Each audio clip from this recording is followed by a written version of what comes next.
Ram Ram everyone, আজকে চলে এলাম আর একটা নিউ ব্লকের সাথে আপনাদের সামনে। তো আজকে ছিল আমাদের ওয়াকফ আইন বাতিলের দাবিতে ন্যাশনাল হাইরোড জুড়ে বিক্ষোভ হয়েছিল নিমতবড়ি রোডে।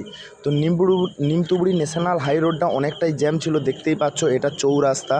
তো চৌরাস্তা নিমতবড়ির এই চৌরাস্তাতে বিশাল পুলিশ বাহিনী এসছিল এবং র্যাপও একটু পরে এসছিল।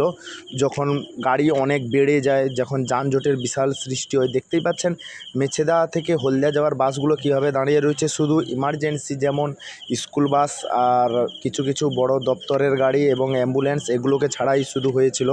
তাও মানে যানজট হয়ে গেলে ভাই তারাও কি করে আর যেতে পারবে, এটাও সবার ভাবার বিষয়। তো অনেকটাই প্রবলেম হয়েছিল, যারা চোখের সামনে এসেছিলো রুগীদের গাড়ি তাদেরকে ছাড়া হয়েছে, আর বাকিগুলো তো জ্যামে আটকেই রয়েছে।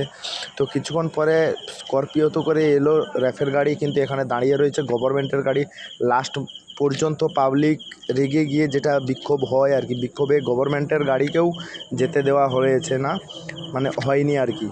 তো আর আমার এই মিনি ব্লগটি যদি আপনাদের ভালো লেগে থাকে একটা লাইক কমেন্ট শেয়ার করে দিবেন। এবং সামনে দেখুন ওইটা হচ্ছে যে লাইটের পোস্টটা, ওটা হচ্ছে ওইখানটায় চৌরা মোড়।